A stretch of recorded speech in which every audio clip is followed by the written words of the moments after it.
Hey, good morning. This is Steven Silver, and welcome to another Monday morning art talk where we meet every Monday morning. So what I wanted to do today was, again, thanks so much for just the comments and the questions that I get. So I wanted to address a question that I just received recently, a topic to discuss that I thought, well, I could give some insight on this, again, through experience. And that's what I like to do, is just share topics based on my own experiences. That way I could just relate to it and I understand it. So this came in the question of, I was wondering if you were able to do an art talk episode in future for artists who have become overwhelmed with where they belong in the art world. I've been in animation courses for 3 years, originally intending to be a concept artist. Ever since then, I feel as though I almost dove into the deep end, and now there are so many options. I have no idea where I belong, what to do, or even what I enjoy anymore. I've completely forgotten and thought it would be great for others in the situation to have advice in finding their footing and their place in art again. And that's something where I would, really suggest that it comes back down into that calling within yourself, that finding that reason why you did it in the first place, why you got up in the morning to even try to do what it is you do. Through my experiences, I was always found myself attracted to drawing people, not buildings, not cars, not environments. When I got started, I didn't even know what concept design was. All I ever heard of was illustration, and I just knew illustrators such as Rockwell and Leyendecker and Albert Dorn, and it goes on and on, a lot of the old school guys. And so that became my sort of idea of what I thought the art world was about, and not knowing, there was a different time. Animation wasn't as huge as it's become today, and certainly video game industry didn't even exist to the extent. I was playing Pong and Donkey Kong, and it was very, ancient in a way for what it's become.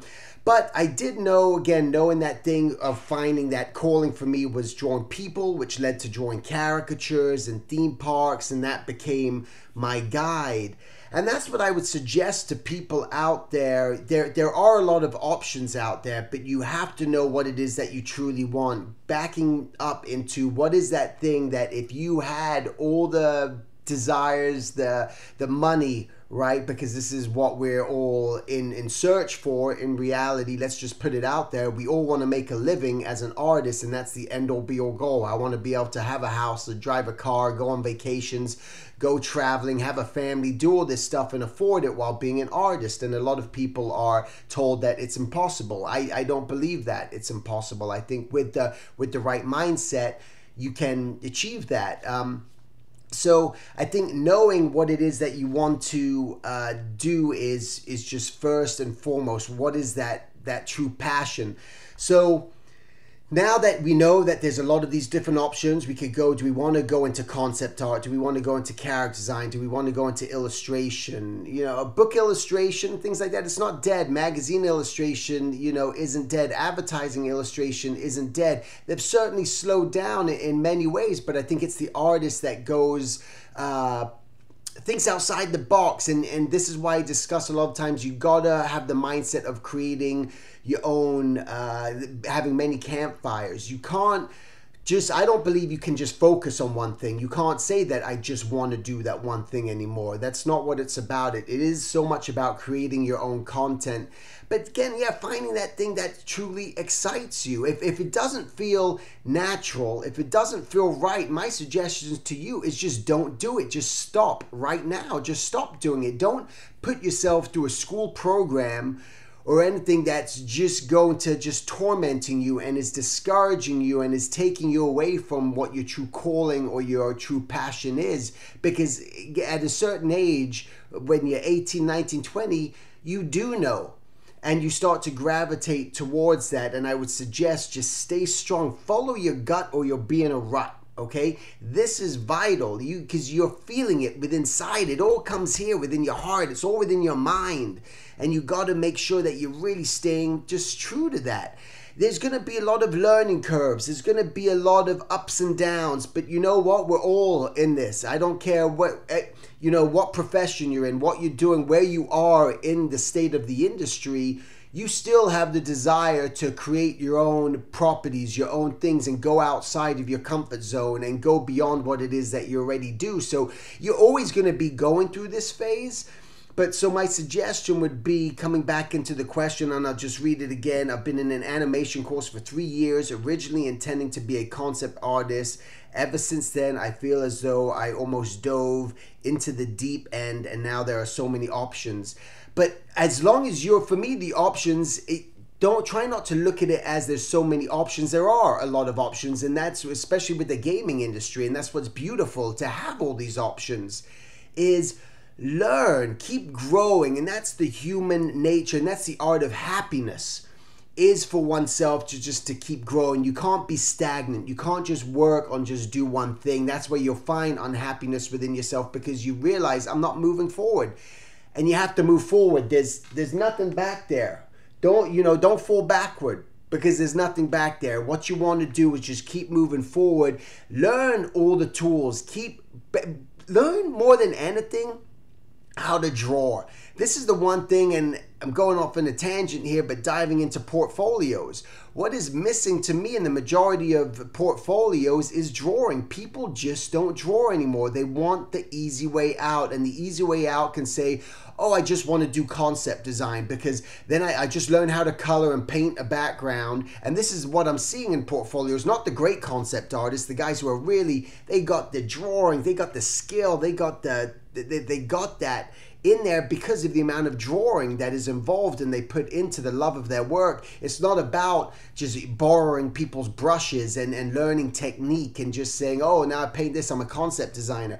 You have to take that knowledge, and it can be applied all around. So don't look at it as that you're doing all these things and you don't know where to go. It's all going to inform you. It's all going to help you. But just to me, it's just get strong at the drawing aspect, build up your fundamentals, and start putting all this together and know what it is that you truly love to do, and just follow that and stick with that more than anything, because that's going to be the thing that's going to constantly push you forward and through any sort of barriers that you will face. You're going to say, you know what? Yeah, it's tough. It's struggling with this. I'm not getting, hired. I was hired at one point, or I'm not hired yet. But again, it's that drive and that persistence. And the thing is just to talk to people. Keep talking to people. Keep your conversations open, because through conversation, you learn new things. You hear new things. You can't be sheltered behind the internet. And that's where I find many artists are sheltering themselves behind an internet, thinking that they'll get discovered, that people are going to find their website or discover their website. They won't. You got to put yourself out there. It's all about, again, you creating your own exposure. And there's so many different ways to create that now, like I've mentioned, through street fairs, through conventions, just creating content. And especially if you love concept design and you want to be a concept artist, what I highly recommend for you is take your artwork and make something out of it. Make a book, create a children's book, create your own short story, create whatever it is. Show it all in one thing. Don't just have a page of trees and a page of rocks and something. And characters. Everyone's sort of all over the place. Take that and try to bottle it and create something, make something out of it. Let that be your calling card. Then you start to build your website and showcase your artwork. Put yourself out there and things will happen. And that's how it's going to go. All right. So anyway, I hope this insight kind of helped in some way, shape, or form. It's very important just to stay focused, but believe in yourself and your abilities. Don't worry about what other people think. Don't worry about the competition. Don't be competitive, be creative. That's from Wallace Wattles. And this is a mindset which I think can carry you through. Just be inspired. Look at other artists and find that inspiration, and just finding, maybe even doing that little thing of like I was going through this phase where I was going through torment within myself. I was struggling, and this was not too long ago. And I was going, what's missing? And this is why you got to write. You got to write things down and do a lot of self-analysis. And what's missing? And I realized I was missing going to the coffee shop and just drawing one day a week. And that was a part of me that has been so much a part of my life that I wasn't doing, because I've been just so busy with work and the school and teaching and traveling and so many things. And you go, wow, that's great. That's awesome. Yeah, but still there's parts of you that are missing. There's an unfulfillment. And my unfulfilled aspect of my life was I wasn't simply going and drawing people from life. Besides just life drawing, there's a difference between just life drawing and drawing people from life, observing real day situations. And I needed to do that. And when I started doing that again, my bucket started to get filled up. So find that, and no one can tell you what that's going to be. You're the only one who knows the answers to your true happiness. You're going to have to dig. You're going to have to find it. But just keep your chin up, think positive, believe in yourself, believe in the future of where you want to be, and let that carry you through. All right, so have a great one, and I'll talk to you guys next week. Thanks again for watching, and please feel free to share. I know that this has been, I had so many comments this last weekend at a show, people coming up to me telling me how much these are helping them, and this is why I do it, and I'll continue to do it, because I know it's a good positive thing. It makes me feel good. I know it makes you feel good. So if you're not subscribed, please subscribe, please share, and I'll talk to you guys next week. Take care.